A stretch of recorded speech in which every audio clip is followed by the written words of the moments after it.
Hey everyone, welcome back to Engelbart Gaming. And today I've got another episode of How About That for you, in which I take a look at a game that's good on a platform. And in this case, I'm going to be looking at the Genesis/Megadrive version of Shadow Dancer. Now I'm not doing an utterly pointless comparisons between the Genesis and arcade Shadow Dancer because they're completely different games. I'll just let you know that arcade Shadow Dancer came out in 1989, and Genesis/Megadrive Shadow Dancer came out at the very end of 1990. It's almost like a semi-sequel/remix of the arcade game. So it has some things that recall sections of the arcade game and shares some common elements like your canine pal that you can use to sick on enemies, but for the most part, it's a completely different game. This was pretty surprising back in the day, but I guess it really shouldn't have been, because there was some precedent for that before this game came out. I mean, in the early days of the Genesis, Sega gave us a version of eSWAT that was entirely different from the arcade game. So anyway, sit back, relax, and check out the complete game of Genesis/Megadrive Shadow Dancer, which lasts approximately 20 minutes. Let's get on with it. Alright, and here we go with the Genesis version of Shadow Dancer. As you can see, it's got quite a different setup than the arcade game right off the bat. And yeah, your main character is a little bit skinnier in this one, he's a little bit smaller, but the animation is still fantastic in it. I would say at least as good as the arcade game, and I think the character design is actually superior in this version. Also, the levels are a lot shorter in the Genesis version of Shadow Dancer, and I would also say, the game has a much more kinetic and interesting beginning stage here than the arcade version did. So, Shadow Dancer to the Genesis, off to a great start.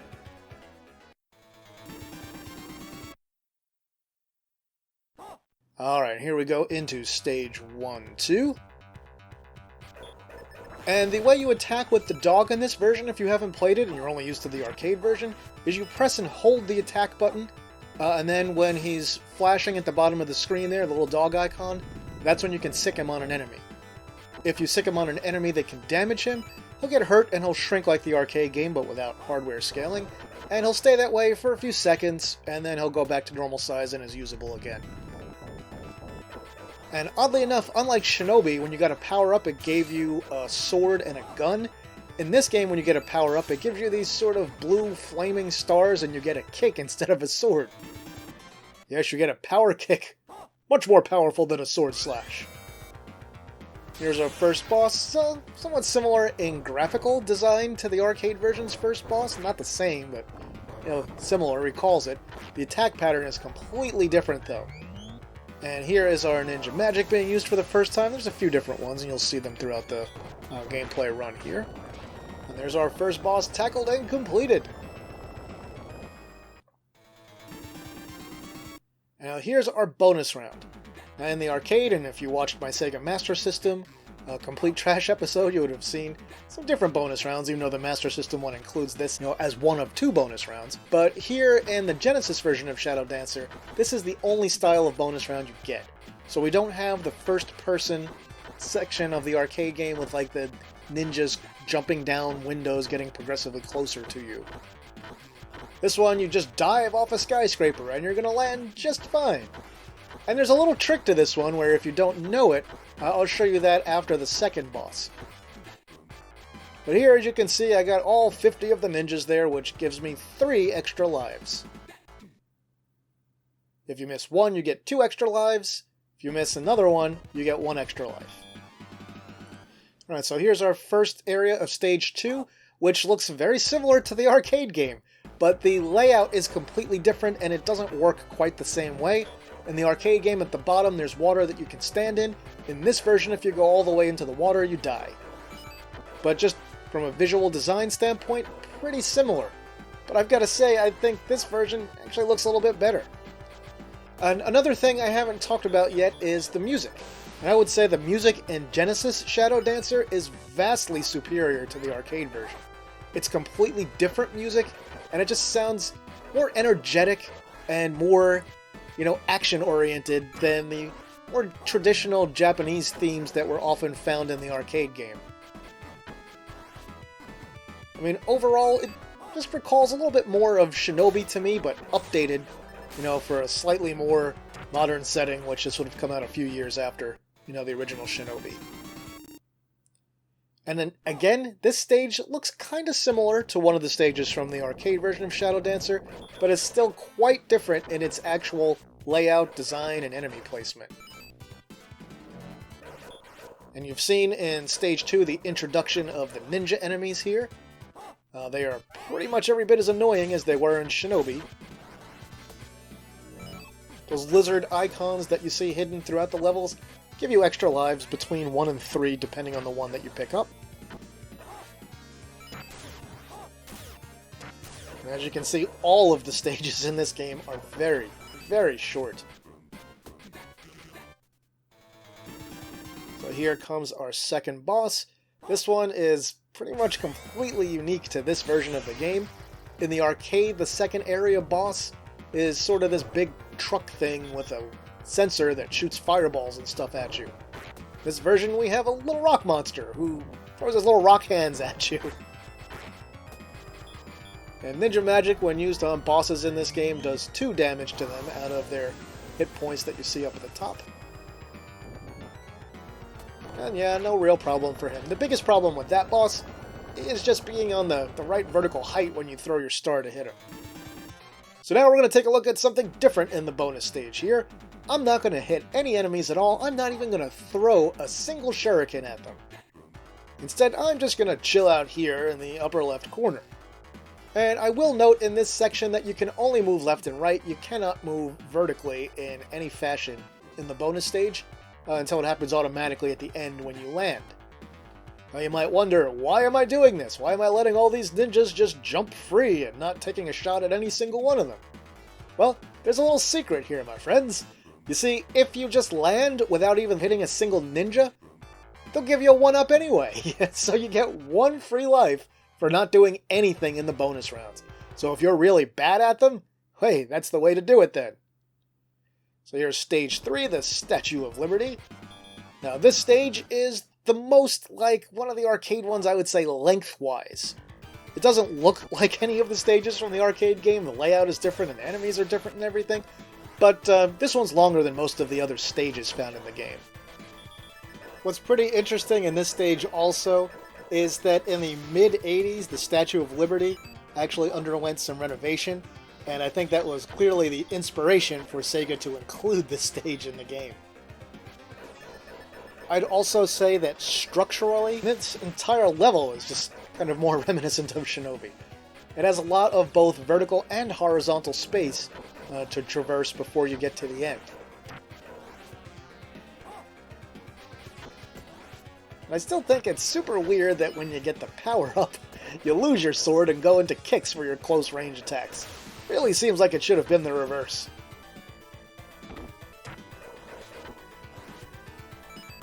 Alright, here we are, just about at the end. Got a few more ninjas to take down. They're obviously a lot harder to kill if you don't have the power-up, because your shuriken just sort of bounce off them.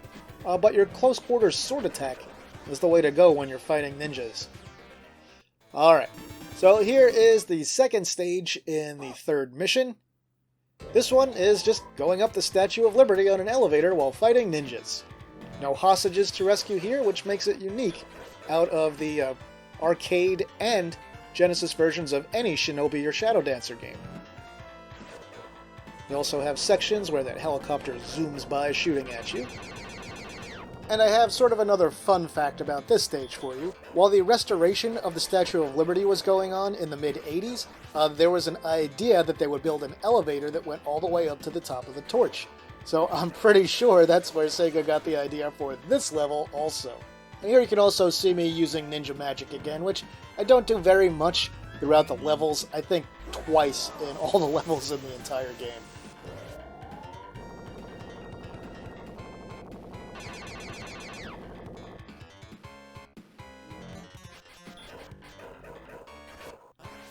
As you can see, we're just about at the top.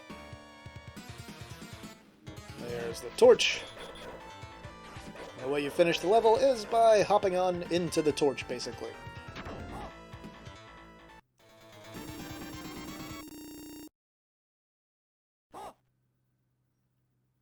Now we're up to our third boss. Again, it's kind of reminiscent of one of the arcade bosses, but is quite different. This one you just have to hit her head when the buzzsaws are down. Of course, once you get them down to 2 boss power hit points, you can just use your ninja magic and take them out.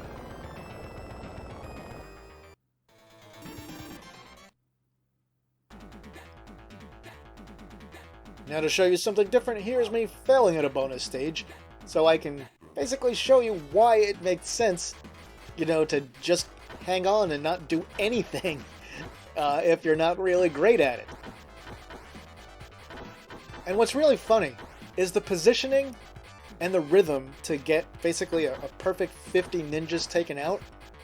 It's just right next to this. I mean, it's just very, very similar to this. And I could have done that and used a save state and come back, but I decided to just do one where you're going to see me miss a bunch. Now you can see I hit 42 of them. So I missed 8, and you get points, no extra lives. So if you want extra lives, and you're not great at that, do what I did after round 2. Just don't hit any of them. You'll get at least 1 up that way. Alright, here's our last normal stage. And yeah, we're getting pretty close to the end here already. Now once again, this stage kind of recalls a little bit one of the stages from the arcade game. There is sort of a musty gray cave area in the arcade, but this layout and design and enemy placement is all completely different and original for the Genesis version of the game. Another thing worth mentioning here is that you might wonder why the levels are so short in this version of the game. And that's because it's on a tiny game cartridge. It's on a mere 512 kilobytes or 4 megabit game cartridge. Now, you might be wondering why it was on such a small cartridge. Well, this was pretty much the most common size, still in 1990 at the point this game came out. We were just starting to get larger ones like Strider at around the same time. Music is just kind of alright in this stage, but I mean, it's still not bad. I still prefer it to basically any music from the arcade version of Shadow Dancer.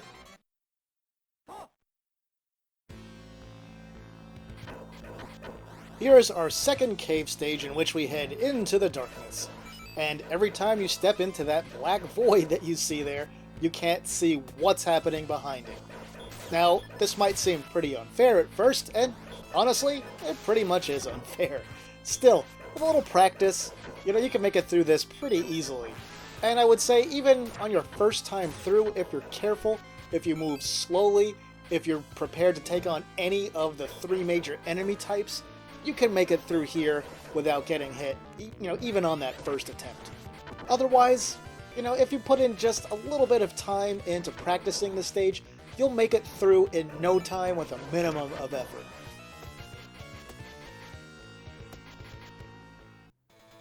And yep. While I went through it pretty fast, it is kind of tough, if you don't know where the enemies are. Here's the boss of Stage 4, a spinning fire wheel demon thing. Now you can only damage him when he stops circling around and before he shoots the fire at you. So you have a very small window of opportunity here. So if you're unlucky, this boss can be very tough. If you're lucky, he can be very easy. Now when he's stopped in that little window of opportunity you have, you can usually get in 2 shots if you're good and speedy. Otherwise, if you don't get your shots in time, he's just going to start spinning again. And this is all RNG, so he doesn't stop at the same place every time that he whirls around you, so be prepared to improvise. Alright, here's the final bonus stage, and just to prove that I do actually know how to do this, here I am, and I'll get another perfect score on this one. Sorry to ruin the end. But as you can see, I'm positioned just a little bit more to the right than I was in the one where I missed 8 ninjas. And doing this and maintaining this rhythm, it's not tough to get all of them every time. And for me, once I got good at this game, I found the bonus rounds kind of annoying because there's no way to skip them and you just have to, at minimum, wait until you reach the bottom after jumping off the skyscraper. I really wish you could just skip these things entirely. Anyway, you will see that I hit all 50 and got my 3 up. My 3 bonus lives. Now the final stage that we're approaching here has a much different setup than all the other stages. It consists of 5 different rooms, each containing only 1 type of enemy, but a whole lot of that 1 type of enemy. So we start out with our simple gun-toting foes. We have the crates that are designed in the foreground to make taking them out a little bit tougher. It positions you so that you're often in a place where they're firing from below you where it's tough to get them, or firing from above you where it's tough to reach. But, as you can see, it's not bad. Some careful timing, and you'll get it no problem. Room 2 has these little spinning guys. Again, not so tough. Pretty easy to handle if you let them get close and just whack them with the sword. You can send your dog after them while they're stopped when they're not spinning, but most of the time it's easier to just do what I'm doing here. And you can see I got one of the dog attacks off. It can be easy to get killed by those guys, especially if you stand on that bottom crate. So make sure you're not doing that. Now we have our little hopping foes. Yeah, this is probably the easiest of all the rooms. All you gotta do is just mash the attack button anytime you see one of them. And usually you want to be throwing the stars like right above them, because they'll jump into them from whatever position they're in. And we're almost at the end of this. This is definitely the easiest of all the rooms here. And we'll go on to what's probably the hardest of all the rooms. So here's the ninja room. The multicolored ninja room, I should say. Because there's going to be another ninja room after this one. And you'll be tempted to use your magic in this area, but don't. I highly recommend saving it for the 5th and final room. And it's better used there than even in the final boss fight. Here the main trick is to just try to make sure the ninjas are all on one side of you at any time possible. And then just be ready to move whenever you see, one of them jump and flip. And as you can see, it's not too bad making it through there without the magic. Here is the final room. This one has new gray ninjas that take 3 hits to kill instead of 2. And they have a longer attack range. And they have a rolling attack where they can roll on the ground with their swords out to hit you also. So this room is a little bit tougher. And that's why I do recommend saving your ninja magic and using it in here instead of any other room in the final level. So the key to making it through this room alive is just be really careful, proceed slowly, get close enough to the ninjas to use your sword, and the one piece of advice I have about using ninja magic here is get as many of the enemies in the room on screen as you can at one time before using it, so you'll have the most efficient use of the magic possible and take as many enemies out at one time as you can. And there you go, we get a little 2-up, and now we head into the final boss room. So the final boss here is kind of like Loki from Ghouls and Ghosts in some ways, definitely reminiscent of him. And what he does is zap ninjas into existence with bolts of lightning he shoots out of his hands. And then after he does that a few times, his helmet will float up, he'll shoot a bunch of fireballs at you, and while the helmet is floating, a little crystal ball inside is exposed, and you can hit it twice. You might be able to get 3 times, I don't remember, but usually you can hit it twice before the helmet drops back down. And then it moves on into the second pattern in the cycle, and I do believe there's a total of 3 unique patterns before the cycle starts over. It's been a while since I've had it do more than 1 full cycle, so I can't say for sure. Let me know in the comments if you've seen it recently or if you remember.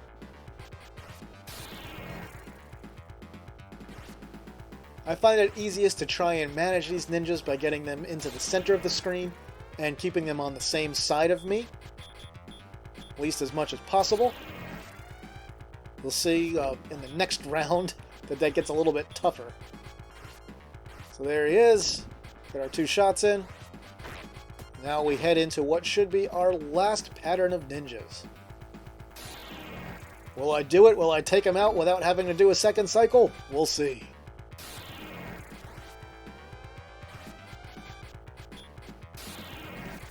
As you can see, he gets a little bit more aggressive with having 2 of them appear at a time 3 times in this particular pattern set. And there you see one of them rolling at me with his swords out. If that touches you, you die. So you gotta be ready to hit that with your sword. Oh, I missed! Got it! Oh, just in time! If I didn't get that last shot in, this would have repeated. It should have been the first pattern in the whole thing. And then I would have had another chance to get him at the end there. So once we defeat the boss of Union Lizard, here's our big fancy ending with the distant shot of New York City and the Statue of Liberty. Or at least New York City as it looked in late 1990. So now's as good a time as any to tell this story that you may have heard or seen me tell somewhere else before. In June of 2001, I actually had an interview for a tech job in the World Trade Center. I was supposed to have heard back in just a week or two, which would have put that in July of 2001. And then I never heard back from them, and this is probably the only time in my life I've ever been super thankful not to have heard back about a job. Because just a few months later, September 2001, is when the World Trade Center was attacked and the towers came down. Now I know this can be a hard thing to hear or still talk about even to this day for those of us, that lived through it. So I do want to say I still offer my full condolences to anybody who is still suffering because they lost loved ones that day, suffered their own injuries that day or medical problems, and I have full respect for everyone who helped attempt to rescue people and helped dig things out of that attack in the aftermath of it. So anyway, sorry if I'm bringing you down a little bit here. Let's get back to Shadow Dancer already. Genesis Shadow Dancer has a few neat options in it. As you play through the game multiple times, it gets harder and it gets labeled as Shadow Dancer 2 and then Shadow Dancer 3. And you can also turn off shurikens and attack with your sword only, which is a great way to play the game, and it's actually not as hard as you might think. I think it actually can be easier than playing in the standard mode, since you're guaranteed to swing the sword every time you attack, and you don't have to worry about the game calculating whether you should be firing out a distant attack or a close quarters attack. So definitely give that a try if you haven't ever played that way.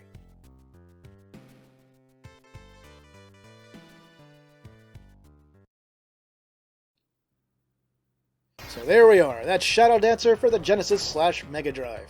And as I've said throughout the gameplay experience here, I feel like this is the best version of Shadow Dancer that exists. It's better than the arcade game. Why do I say it's better again to sum up?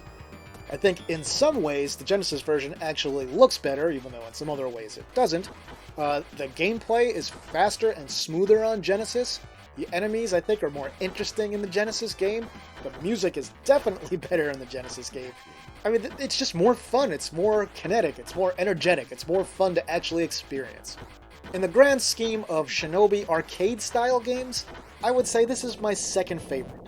I do prefer arcade Shinobi, but I think that this is better than arcade Shadow Dancer and any of the other Shadow Dancer home ports. So if you loved the arcade version of Shinobi and missed out on Genesis Shadow Dancer just because you either overlooked it back when it was new, or maybe you weren't alive yet at the time this game came out, I highly recommend going and giving it a try today. It still holds up perfectly, and you will have a blast playing it if you enjoy that style of gameplay. Finally, if you're wondering if there were any good contemporary home ports of the arcade game, the answer is, yeah, there's one, and it's on a platform you probably wouldn't have expected. It's on the Amiga. That's the best home port of the arcade version of Shadow Dancer. I showcased that game a little bit already in an episode of The Good, the Bad, and the Fugly, and I'll link that below so you can check it out if you're interested when you're done with this video. So tell me, have you already played Genesis Shadow Dancer? What do you think of this game? How do you think it stacks up compared to the arcade version or the ports on home computers? I'd love to hear all about it in the comments. And that brings us to the end of another video, my retro gaming friends. If you enjoyed the video, please toss it a like and share it online somewhere. If you haven't yet, subscribe to the channel and hit the notification bell so you'll never miss one of my videos. If you want to support the work that I do here, you can do that on Patreon or Ko-fi, or recently I added channel subscriptions so you can support me that way too. With that, I'll say thanks for watching, and see me later.